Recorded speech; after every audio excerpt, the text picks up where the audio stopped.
Recording. আচ্ছা, so Nuzhat জাতীয় পরিচয়পত্র পাওয়ার জন্য এবছর যোগ্য হয়েছে, মানে 18 বছর বয়স হয়েছে। তাই এবছর তার বিভিন্ন তথ্য সংগ্রহ ও ছবি তোলার জন্য তাকে নির্ধারিত কেন্দ্রে যেতে বলা হলো। তার ছবি তোলার পর একটি ফর্মে সে সব তথ্য লিখে জমা দিয়ে এলো। কিছুদিন পর তার বাবার মোবাইল নম্বরে মেসেজ এলো যে তার জাতীয় পরিচিতি নম্বর সম্পূর্ণ হয়েছে এবং নির্দিষ্ট সময় পরে তাকে পরিচয়পত্র সংগ্রহ করতে হবে এবং অনলাইনে অ্যাকাউন্ট নিবন্ধন করে সে এখনই ডাউনলোড করতে পারবে। বাবার সহায়তায় জাতীয় পরিচয়পত্রের ওয়েবসাইটে গিয়ে নিবন্ধন করে নিজের ছবিসহ তার পরিচয়পত্রটি দেখতে পেয়ে সে আনন্দে আত্মহারা হয়ে গেল। সে নিজের ছবিসহ তার পরিচয়পত্রটি দেখতে পাচ্ছে। আচ্ছা, এই সাইটটাতে ঢুকি নাকি? সার্ভিসেস এনআইডি ডাব্লিউ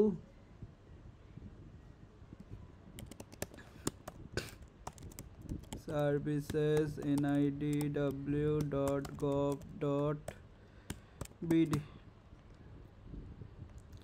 ওকে, আমরা সাইটে ঢুকে গেলাম। এত টাইম লাগতেছে কেন? আচ্ছা, এই সাইটটা যারা দেখবা যে মনে করো অনেকে এখন কিন্তু আমাদের ওই যে ডিজিটাল, আমি যেমন আমার একটা এনআইডি কার্ড আছে, বাট ডিজিটাল স্মার্ট কার্ডটা আমি এখনও পাই নাই। বাট আমি আমার যে এনআইডি কার্ডটা আছে সেটা এখানে লগ ইন করে যে আমার জাতীয় পরিচয়পত্র নাম্বার দেই যদি, তাহলে আমি এখান থেকেই ডাউনলোড করতে পারবো। ঠিক আছে? সো ফার্স্টে হলো নিবন্ধন করা লাগে, যদি কারো না থাকে আর কি, এই যে রেজিস্টার করুন। দেন রেজিস্টার করার পরে করা যায়। আমার কি আছে? আমি ভুলে গেছি তো। আরাফ তো না, এটা কোন পাসওয়ার্ড দিল এটা আমারে? ঢুকতে পারলে ভালো। আচ্ছা, ঢুকতে পারলে মনে ভালো হতো। আচ্ছা, এইটাই মনে হয়, দেখি ট্রাই করা। K3CMK log in. তথ্য ভুল দিয়েছেন, আরেকটি অবৈধ প্রচেষ্টা আপনার অ্যাকাউন্ট লক করে দেবে। এটা আবার কেমন কথা ভাই? একবার ভুল দিলেই লক করে দিবে? জাতীয় পরিচয়পত্র নম্বর অথবা ইউজার নেম, কি যে পাসওয়ার্ড দিছিলাম। একটুখানি দাঁড়াও, আমি ট্রাই করতেছি যাতে সাইটটায় ঢুকে আমরা দেখতে পারি আসলে কি আছে সাইটের ভিতরে। বাট আমার এনআইডি নাম্বারটা লাগবে। এনআইডি নাম্বার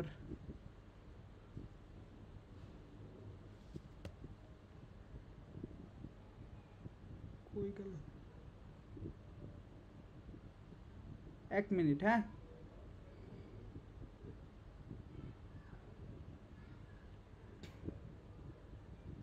এই তো পাইছি।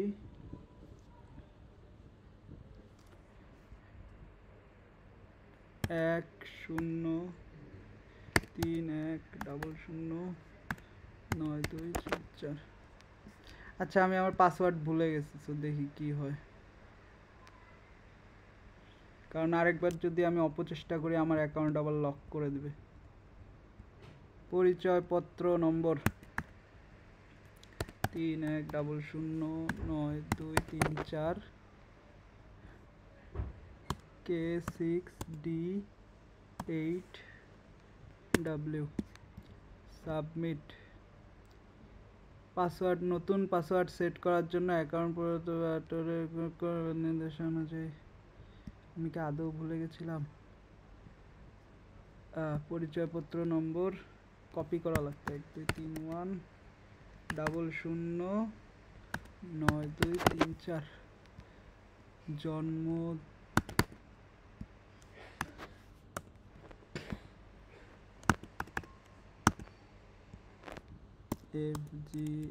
FGFBG। সাবমিট। অ্যাকাউন্টটি আবারও রেজিস্টার করতে চাইলে বহাল বাটনে। আল্লাহ গো, এত কিছু করা লাগবে। আচ্ছা, থাক থাক, না দেখাই এখন আর। তো ওই সাইটটার মধ্যে যদি আমরা ঢুকি তাহলে অ্যাকচুয়ালি তুমি আমার এনআইডিটা ডাউনলোড করতে পারবে। এনআইডিটা যদি আমি দাঁড়াও দেখাই, এনআইডিটা ফরওয়ার্ড করি, এখানেই ফরওয়ার্ড করলাম যাতে দেখতে পারি শুরুতে। এই যে এরকম একটা এনআইডি ডাউনলোড করা যায়, ঠিক আছে। ওই সাইটে যখন লগ ইন করবা এরকম একটা এনআইডি দিবে, যেটা তুমি মনে করো কি প্রিন্ট করে তোমার এনআইডি বানায় নিতে পারবা। সো ওই এনআইডি দিয়ে আর কি সব কিছু করা যায়, এই জিনিসটা ভালো। সো ওই কথাটাই বলছে যে যখন ও মনে করো ওর ইনফরমেশনগুলো দিয়ে আসছে, তখন সাথে সাথে ওই সাইটটার মধ্যে থেকে ও আসলে পরিচয়পত্রটা ডাউনলোড করতে পারছে। এটা একটা ভালো জিনিস, অনেক আগে অনেক সময় লাগতো, অনেক কিছু করা লাগতো, এই যে ডাউনলোড করে ফেললো। আচ্ছা, কিন্তু পরক্ষণেই একটা ভুল চোখে পড়ায় তার মনটা খারাপ হয়ে গেল। তার বাবার নাম ভুল আসছে, কিন্তু সে তো তথ্যের সঠিক দিছিল, তাহলে যারা তথ্য টাইপ করেছিল তারাই ভুল করছে। এই ঝামেলাটা অনেক হয়, ঠিক আছে। তুমি একটা তথ্য, তোমরা কি আমার কথা শুনতেছো? হ্যালো, জি ভাইয়া। আচ্ছা, যেটা বলতাছিলাম যে ও মনে করো যেই তথ্য দিয়ে আসছিল আর যারা টাইপ করছিল, বেশিরভাগ ক্ষেত্রে আমাদের তো টাইপার যারা আছে তারা আসলে কেয়ার করে না, বুঝছো, যে ইনফরমেশনগুলো একটু সঠিকভাবে আমি টাইপ করব এই জিনিসটা ওরা কেয়ার করে না। সো অনেক ক্ষেত্রেই ভুল ইনফরমেশন দিয়ে দেয়। স্পেশালি যারা বার্থ সার্টিফিকেট করছো, দেখবা বার্থ সার্টিফিকেট তো শুরুতে তো ইংলিশ ছিল না, এখন তো ইংলিশ আছে। সো যারা ইংলিশটা করছে নামের বানান ইচ্ছা মতো ভুল করে দিছে, এটা অনেকেরই হয়েছে, আমি দেখছিলাম। সো পরের দিন, সো যে ইনফরমেশনটা সে দিয়ে আসছিল এটা ভুল আর কি আসছে। সো পরের দিন নুজাতের বাবা আর কি জানতে পারলো যে এখন ওয়েবসাইটে, এই যে এই ওয়েবসাইটেই তুমি অ্যাকচুয়ালি তোমার যদি এনআইডিতে কোনো ইনফরমেশন ভুল থাকে ওয়েবসাইটের মাধ্যমেই তুমি ঠিক করতে পারবা। যেটা আগে মনে করো তোমাকে ফার্স্টে উপজেলায় যাওয়া লাগতো, দেন উপজেলায় যে টাকা খাওয়ায় কিছু টাকা খাওয়ায় আর কি, তারপরে বলা লাগতো, দেন ওরা আবার টাইপারের কাছে হয়তো পাঠাইতো, দেন আবার টাইপার হয়তো আবার ভুল করতো।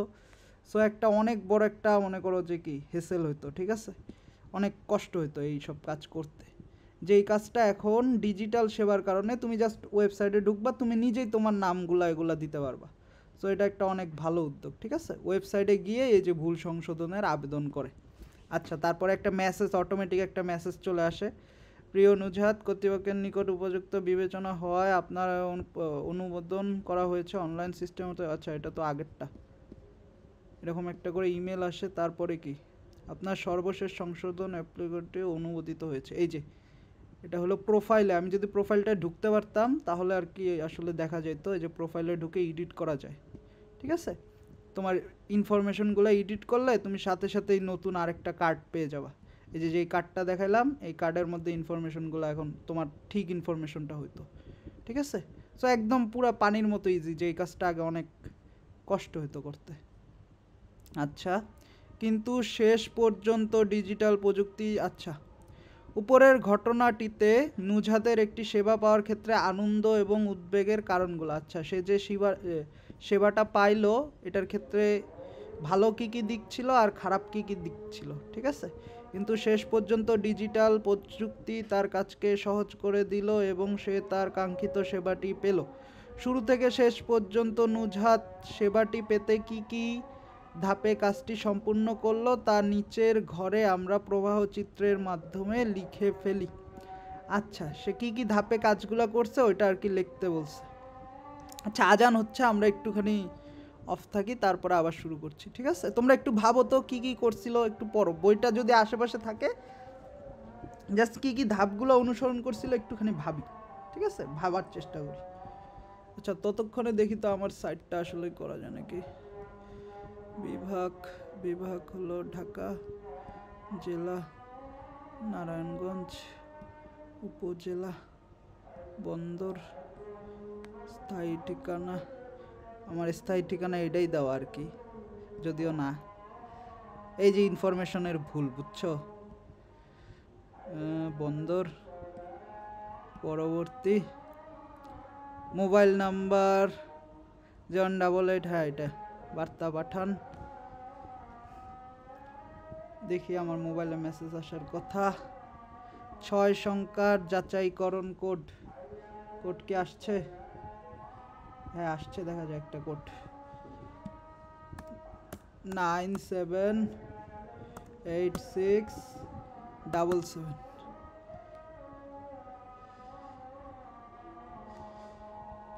আপনার মোবাইলে কিউআর স্ক্যান করে পরবর্তী ধাপ অনুসরণ করুন। যাচাই প্রক্রিয়াটি শেষ হলে আপনাকে পরবর্তী ধাপে নিয়ে যাওয়া হবে। এখন আবার এই অ্যাপটা নামাতে হবে। আহা, কত কাহিনী। আচ্ছা, কাহিনী আসলে দরকার। আরে সার্চ করা যায় না কেন? কি গো, আচ্ছা এই তো এনআইডি ওয়ালেট। দেখি নামাই।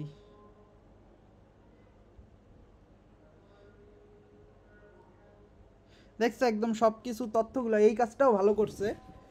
ইনফরমেশনগুলো সব বাংলায়, সো যে কোনো বাংলা যে পারে আর কি সে নিজেই নিজে কাজ করতে পারবে, কোনো দালালের দরকার হবে না। এটাও একটা ভালো উদ্যোগ। ওকে, ইংলিশই।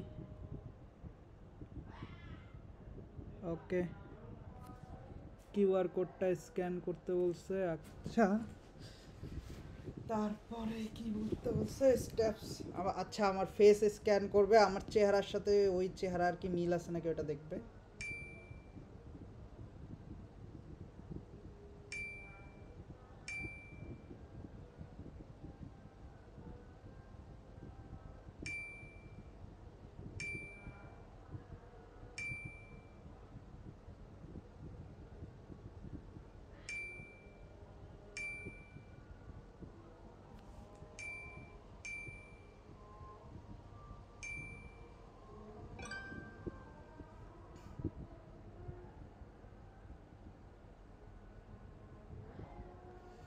ওকে, হয়ে গেছে। এবার সেট পাসওয়ার্ড।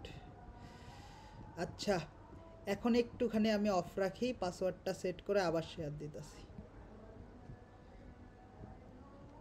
মেইনলি আমি করলাম কি, আমার মোবাইলে আমার ছবিটা স্ক্যান করলো আর কি।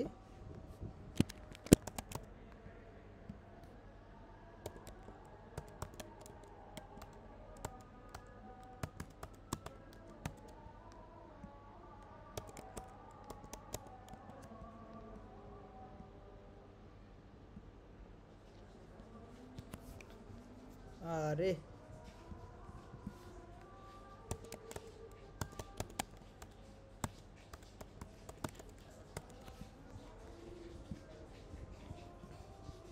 আরে বড় অক্ষর বানাইস না রে।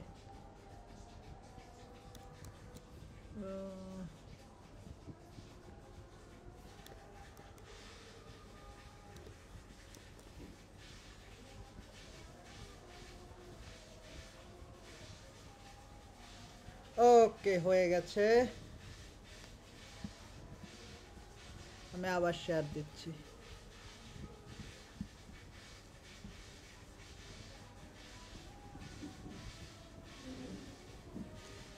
ওকে, এই যে আমার এনআইডি নাম্বার সব কিছু বিস্তারিত দেখা যাচ্ছে এখানে। প্রোফাইলে যে নাম, রক্তের গ্রুপ, জন্ম নিবন্ধন নাম্বার, ইংলিশে নাম, মারা যায় নাই তাই এটা খালি। আচ্ছা, ওকে, সব কিছু ঠিক আছে। এডিট কি করা যায় এখানেই? আপনি যদি জাতীয় পরিচয়পত্র সংশোধন করতে চান বা পুনরায় পেতে চান, সেক্ষেত্রে আপনাকে নির্দিষ্ট পরিমাণ ফি প্রদান করতে হবে। সংশোধন বা পুনরায় পেতে ফি এর পরিমাণ এত এত এর মাধ্যমে জানা যাবে। ফি প্রদানের ন্যূনতম 30 মিনিট পর সংশোধন বা হারানোর জন্য আবেদন করতে পারবেন। ফি নিম্নোক্ত ব্যাংক এবং মোবাইল সার্ভিসিংয়ের মাধ্যমে প্রদান করা যাবে। আচ্ছা, তার মানে আবেদন যদি করতে চাই আমি, যে আমার কোনো সমস্যা আছে, তাহলে আমাকে অনলাইনে কিছু আগে টাকা দিতে হবে, তারপরে ওরা 30 মিনিট পর আমাকে মনে করো এডিট করতে দিবে বা ইয়া করতে দিবে। ঠিক আছে, সো এখানে একটা টাকা নিচ্ছে আর কি। অন্যান্য তথ্য, ড্রাইভিং লাইসেন্স নাম্বার। সো ওই দেখো, অনেক একটা ভালো, জাস্ট অনলাইনে তুমি সব কিছু দেখতে পাচ্ছ। এটা একটা ভালো কাজ করছে আর কি। আচ্ছা, এই যে ডাউনলোডও করা যাবে। ডাউনলোড যদি আমি যাই, এই যে ডাউনলোড গেলেই তোমার এই যে এনআইডিটা ডাউনলোড হয়ে যায়। সো আশা করি পুরো ধাপটাই বুঝতে পারছো। এই যে এখানে আমার প্রোফাইলটা আর কি, যেটা বইয়ের মধ্যে যেরকম দেখাচ্ছিল, এই যে বইয়ের মধ্যে ওটার মতোই। সো অনেক ইজি একটা কাজ দেখছো, আমি জাস্ট কয়েকটা ধাপেই আর কি করে ফেললাম। ওকে, এখন দেখো তোমাদের এইখানে তোমাদের ভাবতে বললাম এটা, আর এইটা বুঝতে কোনো দেখো সমস্যা আছে নাকি, যে আমরা এখন আগে যেখানে এনআইডি করতে গেলে তোমাকে অনেকক্ষণ লাইন ধরে ছবি তোলা লাগতো, যেমন আমি যখন করছিলাম তখন এই ওয়েবসাইটটা ছিল না, আচ্ছা ছিল মনে হয়, ছিল কি ছিল না মনে নেই আসলে, বাট অনেক লম্বা লাইন ধরে আমাকে ফার্স্টে ছবি দেওয়া লাগছিল, দেন তারপরে স্বাক্ষর নিছিল, আরও অনেক কিছু নিছিল, দেন তারপরে অ্যাকচুয়ালি করতে পারছিলাম। সো এই হেসেলগুলো অনেকাংশে কমে গেছে এখন। সেটার কারণটা হলো এই একটা ওয়েবসাইট, একটা সেবাকে ডিজিটালাইজ করার কারণে আমাদের অনেক অনেক অসুবিধা কমে গেছে, অনেক ঝামেলা কমে গেছে, ঠিক আছে। আচ্ছা আচ্ছা, তো ধাপগুলা কেউ একটু বলতে পারবো আমাকে, কি কি করছিল? আমি বলি নাকি, আমি বলবো? আমরা একটু চেষ্টা করি। হ্যাঁ আচ্ছা,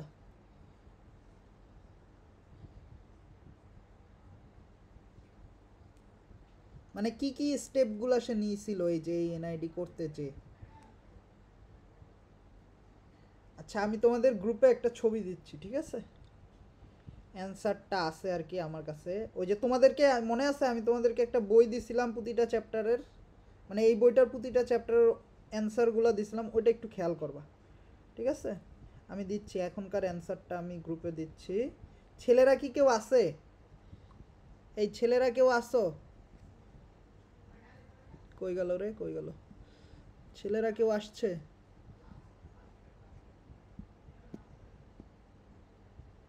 কোনো ছেলে নাই নাকি আছে? আচ্ছা নাই, তাহলে তো ছেলেদের গ্রুপে দিয়াও তো লাভ নেই। আচ্ছা আচ্ছা, দেই ওদেরটাতেও দিয়া দেই। ওকে, কই গেল? হুম, ওকে, সবাই আমার সাথে একটু দেখো ধাপগুলা। সো ফার্স্টে হলো পরিচয়পত্রের জন্য সে আগে তাকে কেন্দ্রে যাইতে হয়েছে, ঠিক নাকি? কেন্দ্রে যেয়ে তোমরা যখন আর কি করবা এনআইডি, দেখবা তোমার আর কি ছবি নেয়, তোমার বায়োমেট্রিক্স নেয়, ঠিক আছে। তোমাকে যাতে পরে যাতে আইডেন্টিফাই করতে পারে ওরা, এই জন্য তোমার বায়োমেট্রিক্স নেওয়া হবে। বায়োমেট্রিক্স মানে কি, তোমার 10 আঙ্গুলের ফিঙ্গারপ্রিন্ট নেবে ওরা, ঠিক আছে।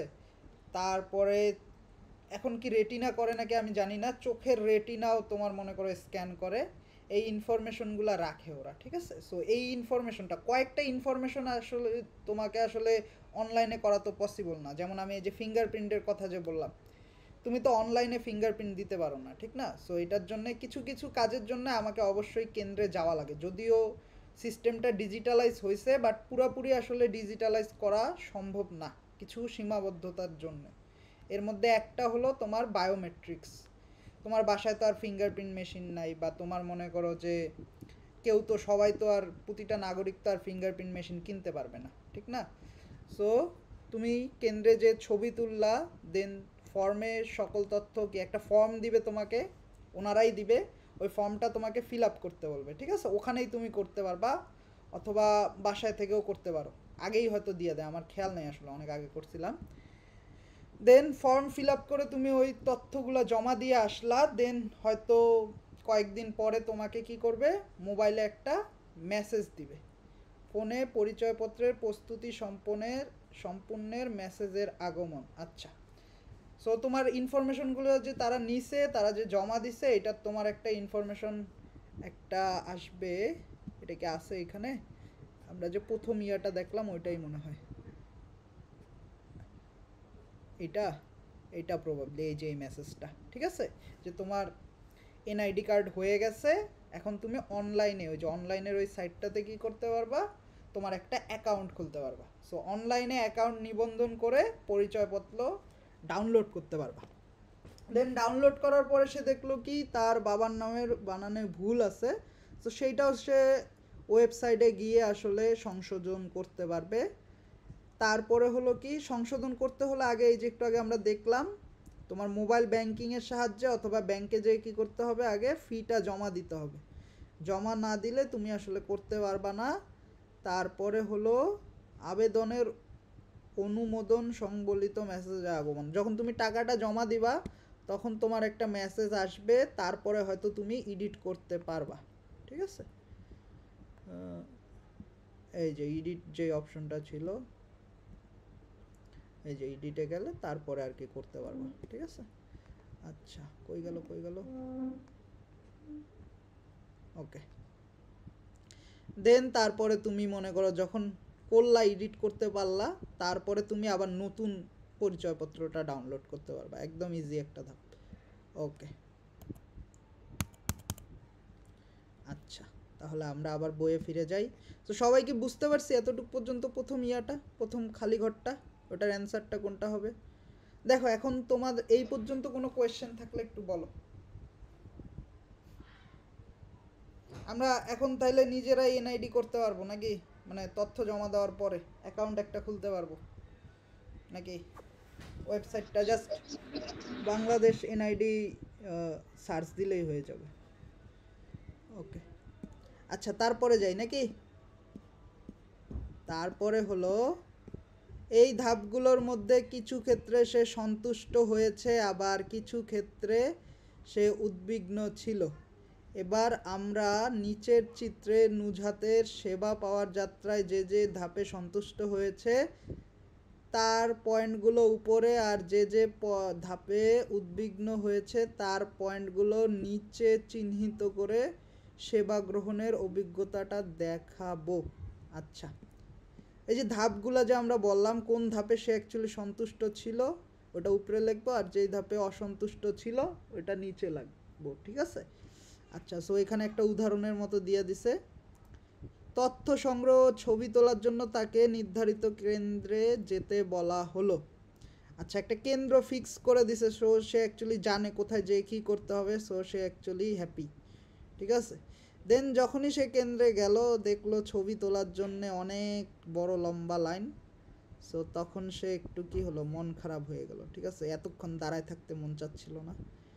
আচ্ছা, এটারও অ্যান্সারটা আমি দিতাছি, তারপরে আমরা ওইটারে অ্যানালাইসিস করার ট্রাই করি।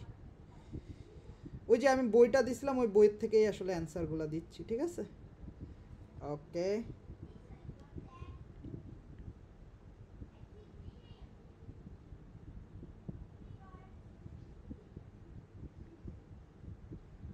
আমি দিচ্ছি তোমাদের।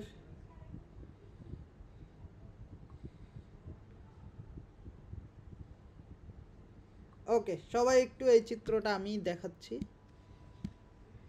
ওকে, তো যেগুলাতে সে হ্যাপি ছিল, প্রথমটাতে হ্যাপি ছিল ছবি তোলার জন্য লম্বা লাইন, এটাতে সে কি ছিল,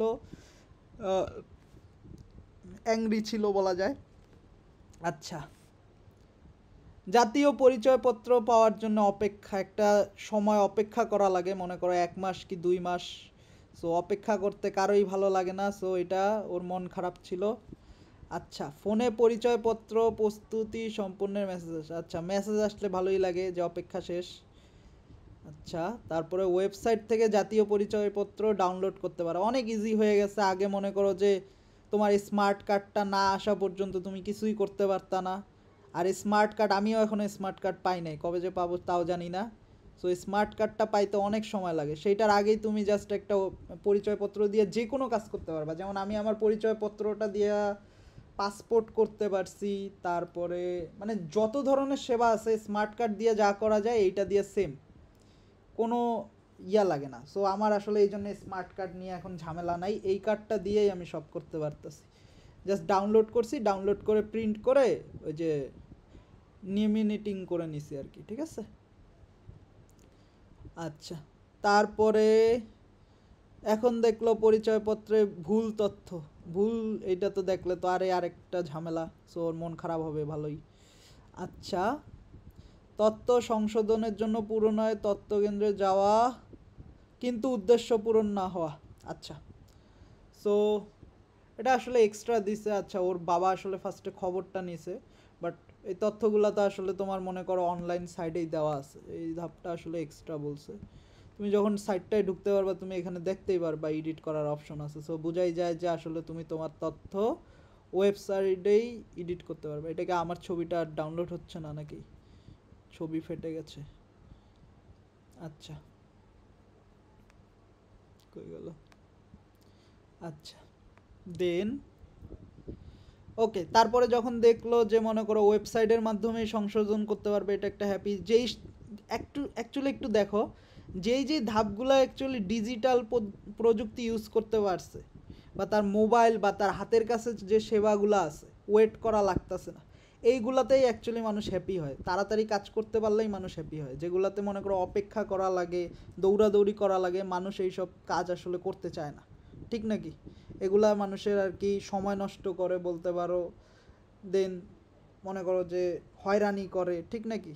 সো ওগুলাই অ্যাকচুয়ালি তোমার মনে করো ওর মন খারাপ হয়েছে আর কি, বুঝাচ্ছে এখানে। দেন মোবাইল ব্যাংকিংয়ের সাহায্যেই মনে করো সে টাকা দিতে পারছে। মনে করো যদি এমন হইতো যে ব্যাংকে যেই টাকা দেওয়া লাগবে তারপরেই সংশোধন করতে পারবে, তাহলে এটা একটা অনেক বড় ঝামেলা হতো না? তাকে আবার ব্যাংকে যাওয়া লাগতো, দেন টাকা জমা দিতে পারতো। সেইটার জায়গায় সে কী করতে পারতেছে, সে বিকাশ, রকেট, তারপরে আর কি কি আছে এগুলোর সাহায্যে, ইভেন এখন তো ব্যাংকেও মনে করো যে অনলাইন ব্যাংকিং সিস্টেম দেয়। সো তোমার মোবাইলের হাতের কাছে জাস্ট কয়েকটা ক্লিকেই তুমি পেমেন্ট করতে পারতেছো। সো এইটাতে তো তার হ্যাপি হওয়াই উচিত, ঠিক নাকি? দেন কিছুদিন পরে সে আবার নতুন যে মনে করো যে সংশোধন করা যেই পরিচয়পত্রটা আছে সেটা হাতের কাছে পেয়ে গেল। সো সহজেই হ্যাপি এটা। সো তার যাত্রাটা আমরা দেখলাম আসলে সে কোন কোন। সো অ্যাকচুয়ালি জিনিসটা এইখান থেকে আমরা কি বুঝতেছি, যে ডিজিটাল প্রযুক্তি যদি আমরা কোনো ক্ষেত্রে আমাদের ব্যবহার করতে পারি, আমাদের যেসব সেবাগুলো আছে, এটা আমাদের হয়রানি, সময় নষ্ট, এগুলা থেকে অনেক ধাপে আমাদেরকে কি করে বাঁচায় দেয়। আর এখন যেহেতু সবার হাতেই একটা করে ফোন আছে বা সবার বাসায় একটা করে কম্পিউটার আছে, সো এই জিনিসগুলো যদি আমাদের কম্পিউটার আর মোবাইল ফোনের সাহায্যে করা যায় তাহলে আসলেই ভালো হয়, ঠিক নাকি? জাস্ট একটা ওয়েবসাইট, একটা এরকম ডিজিটাল সেবার ওয়েবসাইট যে কোনো ধরনের হইতে পারে। যেমন আমি তোমাদেরকে একটা দেখাইলাম, আগে দেখো ট্রেনের টিকিট কাটতে আমাদের কোথায় যাওয়া লাগতো? আমাদের স্টেশনে, ঢাকায় যদি মনে করো তুমি যদি আন্তনগর ট্রেনগুলো যদি টিকিট কাটতে হয়, অবশ্যই তোমাকে কমলাপুর যাইতে হতো। তাহলে যারা মনে করো যে ঢাকার আশেপাশে আছে তাদেরকে জ্যাম ঠেলে, দেন তারপরে মনে করো যে সময় নষ্ট করে এইসব করে তারপরে টিকিট কাটা লাগতো। তারপরে তো ওখানে শুধু গেলেই হতো না, মনে করো যে রাতে যাইতো, হয়তো সকালে হয়তো টিকিট কাটতে পারতো, এত লম্বা লাইন থাকতো। আবার মনে করো অনেকে টিকিটও পাইতো না। এখনও ওই সমস্যাটা আছে, বাট এখন অ্যাকচুয়ালি অনেকাংশেই অনলাইনে কেনা যায় যদি দুর্নীতি মুক্ত করা যায় এই ভাইয়া সেক্টর। হ্যাঁ, আমার কথা কি শোনা যাচ্ছে না? হ্যাঁ হ্যাঁ ভাইয়া হ্যাঁ হ্যাঁ বলো, হ্যালো বলো। ভাইয়া আপনি কি জাভা ল্যাঙ্গুয়েজ পারেন? যাবা? হ্যাঁ, কেন? এটা আবার কে লিভ নিল? এমনি ভাইয়া। আচ্ছা, ওটা নিয়ে পরে আলোচনা করবো না। আমি কয়েকটাই পারি আর কি, Java, Python, C, C plus plus, JavaScript, মোটামুটি এই কয়েকটা। আমার ছোট ভাই জিজ্ঞেস করতেছিল আপনাকে এই ও জন্য। আচ্ছা আচ্ছা, ঠিক আছে। যেমন এই যে এই সাইটটা দেখতেছো না, এই যে এই সাইটটার ফ্রন্ট এন্ডটা কি দিয়ে করছে জানো? এই যে মনে করো ডিজাইন হ্যানত্যানগুলো দেখতেছো, এই ডিজাইনটা অ্যাকচুয়ালি করছে জাভা স্ক্রিপ্ট বলি আমরা, ঠিক আছে? ওয়েবসাইটের যে কোনো ফ্রন্ট এন্ড, তুমি এখন যেই ওয়েবসাইটগুলো দেখবা সবগুলোর ফ্রন্ট এন্ড করা হয় হলো জাভা স্ক্রিপ্ট দিয়ে। আর ব্যাক এন্ড করা হয় মেইনলি তোমার আইদার জাভা ইউজ করা হয় অথবা পাইথন ইউজ করা হয়, ঠিক আছে? যেমন আমি যে আমার যে সাইটটা বানাইছি, এই যে এই সাইটটার একটা ব্যাকএন্ড আছে, এই ব্যাকএন্ডটা চলতেছে হলো পাইথনে, ঠিক আছে? আর হয়তো সরকারি যেহেতু এটা সাইট, আই থিঙ্ক এইটা হয়তো জাভা দিয়ে করছে, জাভার স্প্রিং বুট। জাভা হলো ব্যাকএন্ডের জন্য অনেক পপুলার। আচ্ছা, সো যেটা বলতাছিলাম, যে দেখো এখন হলো জাস্ট অনলাইনে ঢুকে কয়েকটা ক্লিকের সাহায্যেই তুমি টিকিটটা বুক করতে পারতেছো। বাট এই সাইটটা এখনও আসলে এই সেবাটা আর কি পুরোপুরি ঠিকঠাক করা যায় নাই। কারণটা হলো দুর্নীতি, ঠিক নাকি? মনে করো তুমি হয়তো দেখলা যে টিকিট খুলবে এত তারিখে, ওই যে ঈদের সময় যেই জিনিসটা হয়, ওই ব্ল্যাকের টিকিটটা মনে করো ওই যারা মনে করো যে ইয়া আছে কর্মী আছে যারা হয়তো এই ওয়েবসাইটটা নিয়ন্ত্রণে আছে, তারা আগেই অনেকগুলা টিকিট মনে করো নিজেরা কি করে কেটে রেখে দেয়, যেগুলা তারা মনে করো বেশি টাকায় মনে করো কি করে পরে ইয়া স্টেশনে বিক্রি করে। এই জিনিসটা যদি বন্ধ হয় তাহলে এই সাইটটা অনেক আসলে হেল্পফুল। ঠিক আছে, মনে করো কয়েকটা ক্লিকেই তুমি জাস্ট টিকিট কেটে ফেলতে পারতেছো, অনেক একটা ভালো একটা উদ্যোগ। সো এইরকম মনে করো যেহেতু আমাদের হাতের কাছে, আচ্ছা 10 মিনিট আছে, যেহেতু আমাদের হাতের কাছেই মোবাইল আছে, সো মোবাইলের মেইনলি ওয়েবসাইট, ঠিক আছে, যে কোনো সেবাকেই এখন আসলে একটা ওয়েবসাইটের মাধ্যমে বা একটা অ্যাপের মাধ্যমে আসলে করা সম্ভব। সো এটা জাস্ট করতে পারলে অনেক ভালো হয়। ঠিক আছে, সো এটারই একটা উদাহরণ আমরা দেখলাম এনআইডি, এটা দেখলাম রেল সেবা। এরকম আরও ভাবো তো যেটা আসলে ডিজিটাল করা যায়, কোন আমাদের এমন কোনটা আছে যেটা এখনো ডিজিটাল হয় নাই বাট করা সম্ভব? মোটামুটি তো সবই মনে হয় ডিজিটালাইজ হয়ে গেছে, পাসপোর্টটাও এখন ডিজিটালাইজ হয়ে গেছে, ঠিক নাকি? আচ্ছা, ওকে। এই সেবাটি সহজ করার জন্য প্রতিটি ধাপেই একজন নাগরিক জানতে পারছেন তার সেবাটি পাওয়ার জন্য তিনি কোন পর্যায়ে রয়েছে, আর এজন্য ডিজিটাল প্রযুক্তিকে ব্যবহার করা হয়েছে। কিন্তু উপরের ঘটনাটিতে সম্পূর্ণ সেবাটি ডিজিটাল প্রযুক্তি শুরু থেকে শেষ পর্যন্ত ছিল না বলে কোন কোন ক্ষেত্রে একজন ব্যক্তি সম্পূর্ণভাবে সন্তুষ্ট হতে পারছেন না, তাহলে এখান থেকে আমরা চিহ্নিত করি। আচ্ছা, কোন কোনগুলা মনে করো যে তোমার ডিজিটাল ছিল আর কোন কোনগুলা তোমার ডিজিটাল ছিল না। ওকে, আচ্ছা একটু ভাবো তো ডিজিটাল কোন কোনগুলা ছিল আর কোন কোনগুলা ছিল না, এটারও অ্যান্সার দিয়ে দেই, বাট তার আগে একটু ভাবো, আগে ভাবো তারপরে আমি অ্যান্সার দিতেছি, ঠিক আছে? ভাই এনআইটি করার প্রক্রিয়ায় কোনটা কোনটা ডিজিটাল ছিল আর নন ডিজিটাল হ্যাঁ ছিল? হ্যাঁ হ্যাঁ হ্যাঁ হ্যাঁ,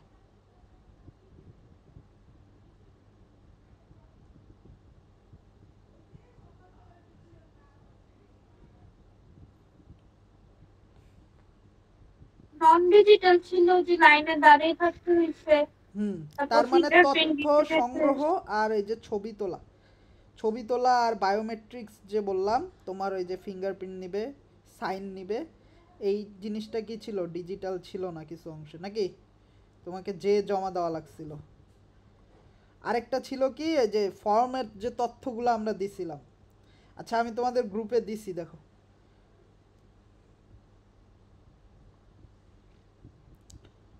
ওকে, সো আমাদের হলো তথ্য সংগ্রহ আর ছবি তোলা। আচ্ছা আমি যদি দেখি এবার, এই যে তথ্য সংগ্রহ ছবি তোলা এটা ছিল আমাদের নন ডিজিটাল, আর ফর্মের তথ্যগুলা ফর্ম পূরণ করে আবেদন করা এটাও ছিল নন ডিজিটাল, বাকি মোটামুটি সব কিছুই ডিজিটাল হয়েছিল।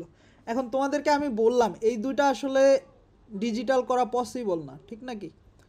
কারণ তোমার যে বললাম যেটা, যে তোমার যে ফিঙ্গারপ্রিন্ট নিবে বা তোমার যে সাইন নিবে, সাইনটাও এখন ডিজিটাল করা যায়, বাট ফিঙ্গারপ্রিন্ট যে নিবে এই ফিঙ্গারপ্রিন্টের জন্য তোমাকে অবশ্যই কি তোমার ফিঙ্গারপ্রিন্ট মেশিন তো থাকা লাগবে, সবার বাসায় তো আর একটা করে ফিঙ্গারপ্রিন্ট মেশিন রাখা তো পসিবল না।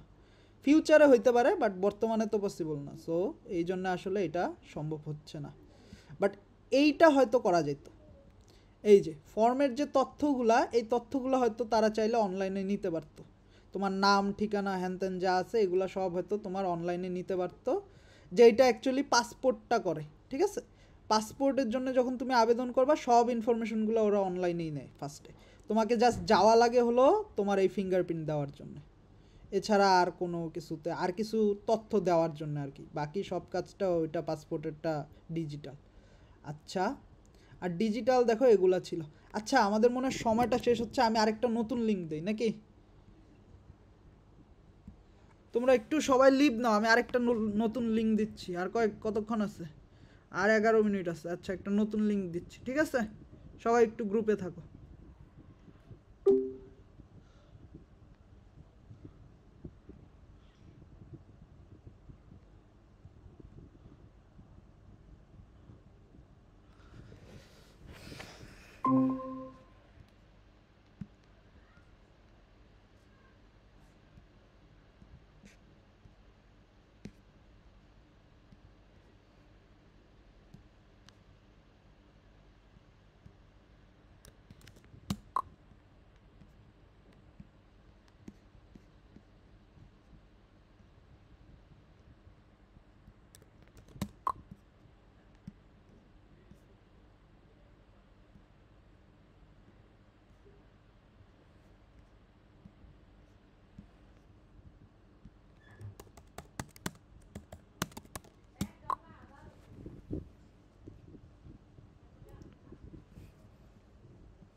বাকিরা কোথায় গেল? ওরা কি ক্লাসে ঘুমায় গেছিল? এখনো আসতেছে না।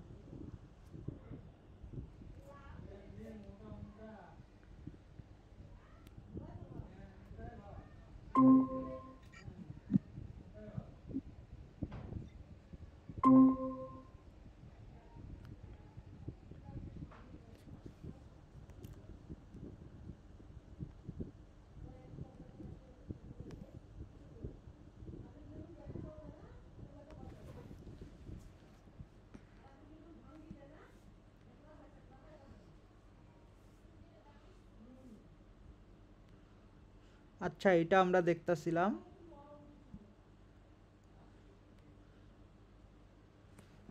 ওকে, তো আশা করি পয়েন্টগুলো সবাই বুঝতে পারছো যে কোনগুলো আমাদের ডিজিটাল ছিল আর কোনগুলা নন ডিজিটাল ছিল। ওকে, এই পার্টটা দেখো, বুঝতে কোনো সমস্যা আছে নাকি? লিখতে পারবো তাহলে যদি দেয়? জি ভাইয়া। আচ্ছা, ঠিক আছে। আচ্ছা, নাগরিক সেবায় আমাদের সরকারের কি কি থাকা উচিত আমাদের জন্য, ঠিক আছে? তারা যে প্রক্রিয়াটা করতেছে, ঠিক আছে, একটা হলো স্বচ্ছতা আর একটা হলো জবাবদিহিতা। এই দুইটা জিনিস সরকারের থাকা উচিত, ঠিক আছে, না যে কোনো সেবার ক্ষেত্রে। যে ও যে আমার থেকে তথ্যগুলো নিচ্ছে বা আমার থেকে যে টাকাটা নিচ্ছে, এই টাকাটা ওরা কি ঠিক জায়গাতে ইউজ করতেছে নাকি, টাকা মারতেছে নাকি, দুর্নীতি করতেছে নাকি, এটার স্বচ্ছতা থাকা দরকার। অ্যান্ড আমরা যদি তাদের কোয়েশ্চেন করি, তার জবাবদিহিতা তাদের দেওয়া উচিত যে অ্যাকচুয়ালি কী ক্ষেত্রে তারা ইউজ করছে, ঠিক আছে? সো এখানে স্বচ্ছতা আর জবাবদিহিতার ধারণাটা দিছে, দেখো আমি পড়ি ওদের সাথে, বইয়ের কথার সাথে। সাধারণভাবে স্বচ্ছতা বলতে নাগরিকের কোনো সেবা দিতে বা সিদ্ধান্ত গ্রহণ ও তা সঠিকভাবে বাস্তবায়ন হচ্ছে কিনা সেটা জানার অধিকারকে বোঝায়, ঠিক আছে? সো তুমি যে এনআইডি করতে গেলা, তুমি ইনফরমেশনগুলো দিয়ে আসলা, এই ইনফরমেশনগুলা কি আদৌ তোমার, মনে করো যারা এনআইডি বানায় বা এনআইডির জন্য রেজিস্টার করে, সেখানে গেছে কিনা, ঠিক আছে? এটা তোমার জানার অধিকার আছে। প্রতিটা ধাপ, একটা এনআইডি তৈরিতে কয়েকটা ধাপ আছে, ঠিক নাকি? তুমি ফার্স্টে তথ্য দাও, তথ্যগুলা যে আসলেই ঠিকঠাক পৌঁছাইছে নাকি, এটা তোমার জানার অধিকার আছে। ওটা জানার জন্য তোমাকে অবশ্যই সরকারের করা উচিত কি, তোমাকে এই ইনফরমেশনটা জানা উচিত যে তোমার আসলে ইনফরমেশনগুলো তারা পাইছে। যেটা তারা করে কি, এই যে মেসেজের সাহায্যে করে, ঠিক নাকি? মেসেজ পাইলে তুমি বুঝতে পারো আচ্ছা তোমার তথ্যগুলো ঠিকঠাক গেছে। আচ্ছা, সো এরকম প্রতিটা ধাপে ধাপে তোমাকে অ্যাকচুয়ালি জানাতে হবে যে তারা কি করছে, তোমার তথ্যগুলা নিয়ে তারা কি করছে। এই জিনিসটাই হলো আমাদের কি, স্বচ্ছতা, ঠিক আছে? আচ্ছা, তারপরে হলো আসে, আচ্ছা তাহলে স্বচ্ছতা জিনিসটা বুঝতে পারছি, যে তুমি যে সেবাটা পাচ্ছ, এই সেবার প্রতিটা ধাপে যাতে তোমাকে সরকার বা মনে করো ওই সেবা প্রতিষ্ঠানটা জানায় যে এখন তোমার তথ্যগুলা কোথায় আছে, বা তোমার এখন সেবায় তুমি কি গ্রহণ করছো, কি পাচ্ছ, ঠিক আছে? বুঝতে পারছি? হ্যালো, আসি? এই কেউ নাই? হ্যালো? হ্যাঁ ভাইয়া। হ্যাঁ, বুঝতেছো নাকি? দেখুন, কোনো কোয়েশ্চেন থাকলে কইরো প্লিজ, ঠিক আছে? আচ্ছা, সকল প্রতিষ্ঠান নাগরিকের নিকট এবং সার্বিকভাবে জনসাধারণের নিকট তাদের কাজকর্মের জন্য দায়বদ্ধ থাকবে এবং জবাবদিহি করবে। যে প্রতিষ্ঠান সেবা দিবে তা সকল নাগরিকের জন্য সমানভাবে দিবে এবং এজন্য ওই প্রতিষ্ঠানের সকলে সেবা আবেদনকারীর কাছে দায়বদ্ধ। আচ্ছা, তুমি মনে করো তোমার ফিঙ্গারপ্রিন্ট দিতাছো, তোমার ছবি দিতাছো, তোমার অনেকগুলা পার্সোনাল ইনফরমেশন তাদেরকে দিচ্ছ। এই তথ্যগুলা নিয়ে তারা আসলে কি কি করতেছে, বাইরের দেশের কাছে বেচে দিতেছে নাকি তোমার তথ্যগুলা? দেন তোমাকে মনে করো এমনও হইতে পারে, যদি কোনো খারাপ দুর্নীতিবাজ হয়, মনে করো যে কোনো খুনের আসামি হয়তো অন্য একজন, সেই জায়গায় আরেকজনের তথ্য তার কাছে আছে, সে ওটা জাস্ট চেঞ্জ করে দিল, করতে পারে না? সো তোমার তথ্যগুলো নিয়ে তারা কি করতেছে সেটার জবাবদিহিতা তাদেরকে অবশ্যই দিতে হবে। যেই জিনিসটা তুমি যে কোনো ওয়েবসাইটে গেলেই পাবা, জিনিসটাকে বলে টার্মস অ্যান্ড কন্ডিশনস। অর্থাৎ তারা তোমার এই যে, তারা তোমার তথ্যগুলা নিয়ে কি কি করতেছে সেইটা তাদেরকে তোমাকে ডিটেলসে জানাতে হবে, বাট কি কি করতে পারে সেগুলা তোমাকে অবশ্যই, যেমন ফেসবুক আমরা জানি যে ফেসবুক আমাদের তথ্য কি করে, বিভিন্ন মার্কেটিং সাইটে বেচে দেয় নাকি। সো তুমি যদি ফেসবুকের ইয়েটা পড়তা, টার্মস অ্যান্ড কন্ডিশন, ওখানে ও ভালোভাবে লিখে দিছে যে ওর তোমার ইনফরমেশনগুলা দিয়া ও কি কি করবে, ঠিক আছে। আমরা তো এগুলাই যে টার্মস অ্যান্ড কন্ডিশন কখনো পড়ি না, এত কিছু কে পড়তে যায়, ঠিক নাকি। বাট এগুলো আসলে পড়া উচিত, বাট এত বড় বড় করে লেখে ওরা, আসলে পড়া তো পসিবল না, ঠিক নাকি। সো তোমার মনে করো টার্মস অ্যান্ড কন্ডিশনে এমন নাই যে তোমার তথ্যগুলা সে মনে করো যে কোনো বিজনেস কোম্পানির কাছে বেচতে পারবে, ঠিক আছে, বা দিতে পারবে, কিন্তু সে অ্যাকচুয়ালি এই কাজটা করতেছে, তাহলে তখন কিন্তু তুমি ওর নামে কেস করতে পারবা, ঠিক আছে। কেস করলে তখন তোমার ওই প্রতিষ্ঠানটা তোমাকে অবশ্যই এটার জবাবদিহি করতে হবে যে আসলে তোমার তথ্যগুলো ও পাচার করছে কি না, ঠিক আছে। সো টার্মস অ্যান্ড কন্ডিশনের সাথে যায় না, সে যেগুলো যেগুলো ইউজ করবে বলে তোমাকে বলে দিছে অ্যান্ড তুমি অ্যাকসেপ্ট করছো। যখন দেখবা যে কোনো একটা সাইডে যদি তুমি ঢুকো, শুরুতে দাঁড়াও এই সাইডটাতে আমি আরেকবার ঢুকি, শুরুতে যখন আমরা ঢুকি, এই যে দেখছো এইখানে আমাদেরকে বলে যে আমাদের এই সাইটটা যদি তুমি ব্যবহার করো তাহলে আমরা তোমার তথ্য নিয়ে এই করব, তুমি কি এটার সাথে অ্যাগ্রি কিনা। যখনই তুমি অ্যাগ্রিতে ক্লিক করে দিলা, দ্যাট মিন্স তুমি অ্যাগ্রি করো তারা যা যা তথ্য বা যা যা ওখানে লেখছিল, তখনই তোমাকে ইউজ করতে দিবে। তা এখন তোমার মনে করো টার্মস অ্যান্ড কন্ডিশনে আছে যে তারা তথ্য পাচার করতে পারবে, তুমি অ্যাগ্রি দিয়া দিছো, তাহলে যদি কেস করো তাহলে আবার হবে না, ঠিক আছে। বাট তাদের হয়তো টার্মস অ্যান্ড কন্ডিশনে নাই, বাট তারা করতেছে, তখন তুমি কেস করতে পারবা, ঠিক আছে। সো এইটাকে, এই জিনিসটাকে বলে হলো জবাবদিহিতা, ঠিক আছে, যে তোমার ইনফরমেশনগুলো নিয়ে তারা কি কি করছে এটার জন্য তারা তোমার কাছে দায়বদ্ধ, যেটা হয় না আসলে বাংলাদেশে, তো আরও আগে হয় না, আশা করি ফিউচারে হবে। ওকে, সো স্বচ্ছতা আর জবাবদিহিতা জিনিসটা বুঝতে পারছি নাকি। দেখো, স্বচ্ছতা হলো তোমার ইনফরমেশনগুলো তুমি আপডেট পাইতেছো, ঠিক আছে, তোমার ইনফরমেশনগুলো দিয়ে ওরা কি কাজ করতেছে এইটার আপডেট পাইতেছো। আপডেট তো সবাই বুঝি যে কয়দিন পর পর জানাচ্ছে তোমাকে যে তোমার তথ্য এখন এখানে আছে, ওখানে গেছে, এইখানে গেছে, ওইখানে গেছে। দেন জবাবদিহিতা হলো তোমার তথ্যগুলা সে কি কি কাজে ব্যবহার করতে পারবে এটা তোমাকে সে জানাইছে, ঠিক আছে, এইটা হলো জবাবদিহিতা, ঠিক আছে। যদি সে তোমাকে জানাইছে একটা বাট করতেছে আরেকটা এইটার জন্য, তাহলে তুমি তার নামে কি করতে পারবা, কেস করতে পারবা। এটা যে কোনো প্রতিষ্ঠানের জন্য, সেটা সরকার হোক, ফেসবুক হোক, যেই হোক, যে কোনো সেবাদানকারী প্রতিষ্ঠান, এর একটা টার্মস অ্যান্ড কন্ডিশনস থাকে, ঠিক আছে। আচ্ছা, এবার আমরা আসি পাসপোর্টে। আচ্ছা, কয়টা বাজে, পাসপোর্টটা কি আজকে ধরবো? না ভাই, আবার পরে পড়ে। আচ্ছা ঠিক আছে, তাহলে এই পর্যন্তই থাক। দেখো মোটামুটি সব কিছু কি আমরা বুঝতে পারছি? জি জি জি ভাইয়া।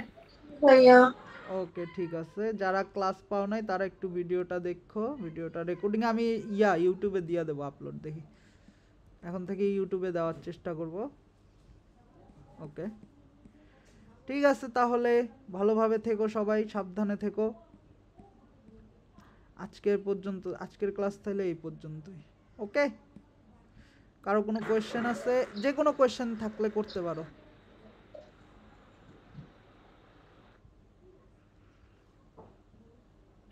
আবার ভাইয়া নিজের থেকে পড়া সমস্যা থাকলে জানাবো না। হ্যাঁ আচ্ছা ঠিক আছে, তাহলে ঠিক আছে, তাহলে কারো কোনো কোয়েশ্চেন না থাকলে আমি অফ করে দিই তাহলে। জি ভাই, আসসালামু আলাইকুম। ওকে, ওয়ালাইকুম আসসালাম। ঠিক আছে তাহলে, আল্লাহ হাফেজ। ভাইয়া আসসালামু আলাইকুম। ওয়ালাইকুম আসসালাম। আসসালামু আলাইকুম ভাই। ওকে।